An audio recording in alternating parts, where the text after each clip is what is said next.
Friends, this is Avais Qureshi. Today we are discussing about class 10 chapter number 9 theorem number 4. Let's start with the statement. Statement है इसकी two chords of a circle are congruent. Two chords. Chords क्या होते हैं basically? The line joining the 2 points of a circle is called chord. यानी कि एक circle है, उस सर्कल के किसी भी दो पॉइंट्स को अगर हम मिला दें तो वो chord बन जाता है. यानी कि बिलफर्ज हमने इस पॉइंट और इसको मिलाया तो एक कार्ड हमारे पास ये हासिल हो गया, इस पॉइंट और इस पॉइंट को मिलाया तो दूसरा कार्ड हमारे पास ये हासिल हो गया. दो कार्ड्स हमारे पास है, two cards of circle are congruent. Congruent से मुराद दोनों बराबर हो, तकरीबन बराबर हो. Then they will be equidistant from the centre. इन दोनों कार्ड्स का जो फासला है सेंटर से बराबर होना चाहिए. हम इनको नाम दे लेते हैं कुछ भी. यहां से मैं कहता हूं कि पहला कार्ड हो गया, उसके जो है ना नाम दे देते हैं ए बी का, दूसरे कार्ड को नाम दे देते हैं सी डी, और एक सेंटर है, सेंटर को नाम देते हैं ओ का. अब स्टेटमेंट में जो हमारे पास गिवन है वो कहता है if two cards of a circle are congruent.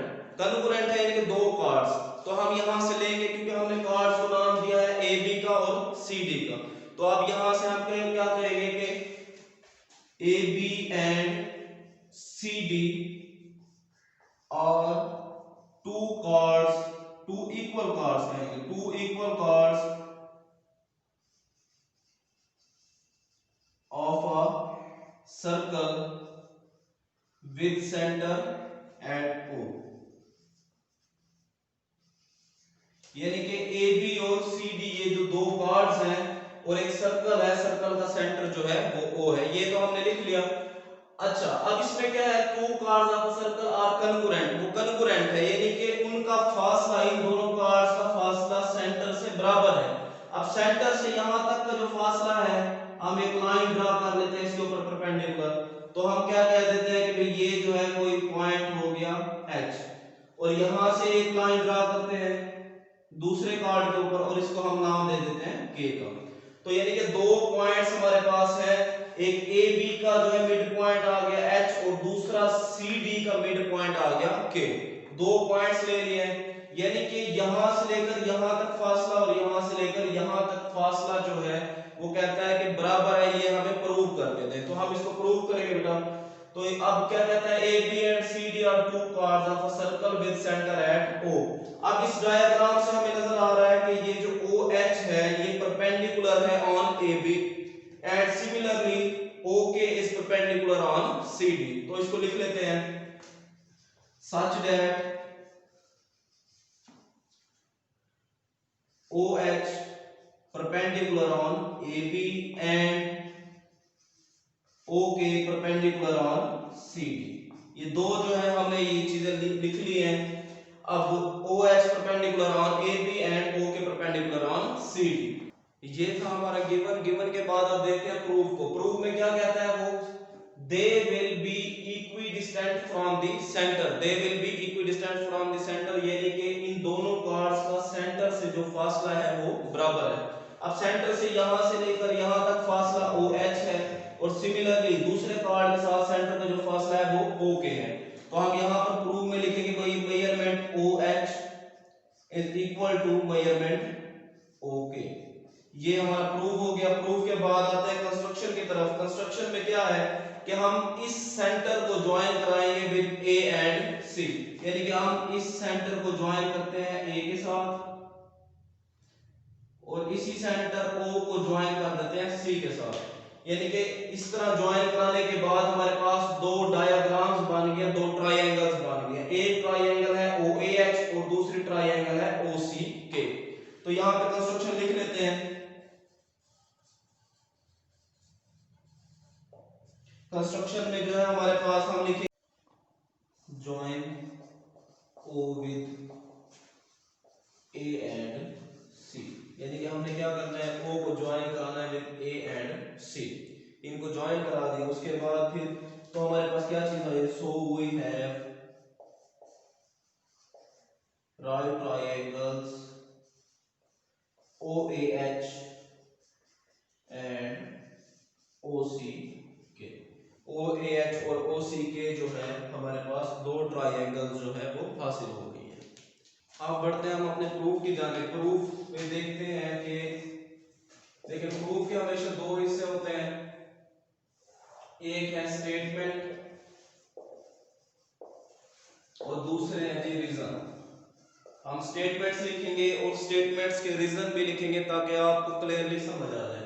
अब स्टेटमेंट में क्या है कि यहां से अगर देखें तो OH बाइसेक्ट कर रहा था कार्ड AB को, हम यही चीज लिखेंगे भी OH बाइसेक्ट्स कार्ड AB, यानी कि ये जो OH है ये AB को बाइसेक्ट करता है। बाइसेक्ट से मुराद दो इक्वल पार्ट्स में डिवाइड कर देता है। दो इक्वल पार्ट्स में डिवाइड होने के बाद अब यहां से सिमिलरली आपने क्या करना है, देखिए OH जो था वो परपेंडिकुलर था AB के ऊपर, तो यही चीज हम रीजन दे देंगे कि OH is perpendicular on AB, OH is perpendicular on AB।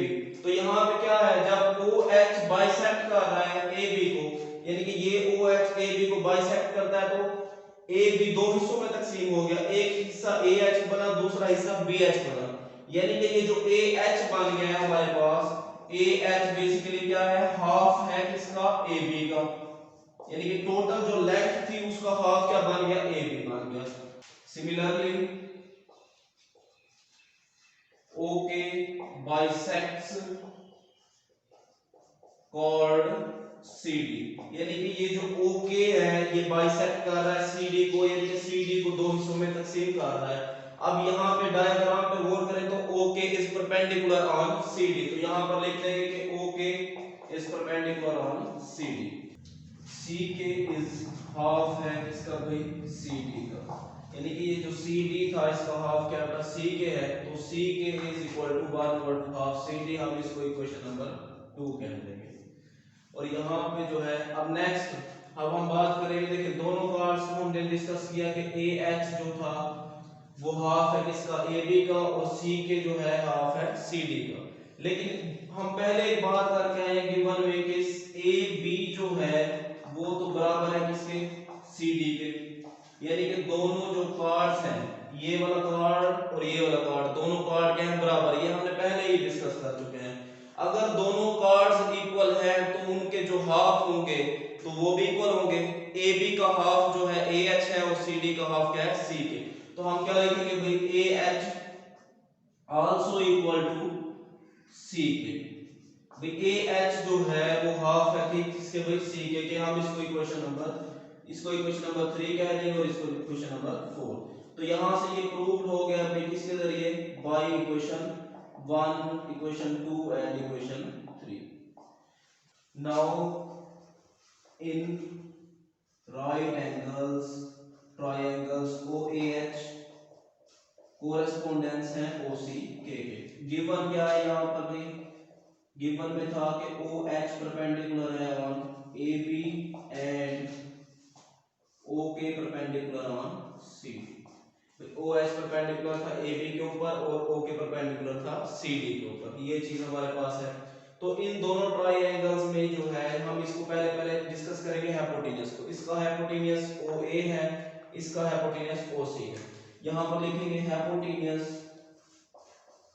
OA equal to hypotenuse OC, ये दोनों हाइपोटेन्यूज बराबर है। अब हाइपोटेन्यूज पे देखिए यहाँ पे ये बेसिकली सर्कल का रेडियस है।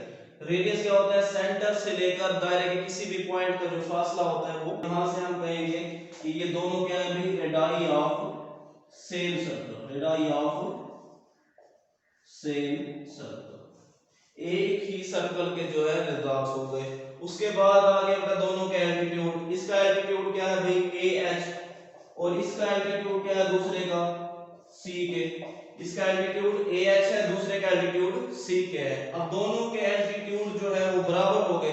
अब AH is equal to CK हम ऑलरेडी प्रूव करके आए थे इक्वेशन नंबर 4 में, तो हम यहां पे लिख देंगे भी proved in equation 4। Equation number 4 में हम इसको प्रूव किया था कि AH बराबर है किसके, CK के। अब देखिए दो ट्रायंगल्स में दोनों के हाइपोटेन्यूज भी बराबर हो गए, दोनों के एल्टीट्यूड भी बराबर हो गए। अब हम यहाँ पर HS पोस्टुलेट के जरिए हम ये कह सकते हैं कि दोनों ट्रायंगल्स जो है वो क्या है, कन्ग्रुएंट है, दोनों ट्रायंगल्स कन्ग्रुएंट है। हम कहेंगे ट्रायंगल OAH कॉन्ग्रुएंट है ट्रायंगल OCK। दोनों ट्रायंगल्स क्या है भाई, कॉन्ग्रुएंट है। कौन सा पोस्टुलेट लगेगा यहाँ पर, HS पोस्टुलेट। यानी कि हमने एक हाइपोटेन्यूज को देखा और एक साइड को देखा, इससे हमारे पास एक नतीजा निकल आया है। उस नतीजे के जरिए हमने कहा कि दोनों ट्रायंगल्स क्या है भाई, कॉन्ग्रुएंट। अगर दोनों ट्रायंगल्स कॉन्ग्रुएंट है, कॉन्ग्रुएंट होने से मुराद उनकी रिमेनिंग साइड्स भी क्या होंगी, इक्वल होंगी। तो इसकी रिमेनिंग साइड बेस क्या है, OH है, और इसकी रिमेनिंग साइड क्या है, OK। तो हम कहेंगे कि OH जो है आल्सो इक्वल है किसके, OK के। ये हमारा प्रूव हो गया। जिंदगी रही तो फिर मुलाकात होगी इंशाल्लाह अगले लेक्चर।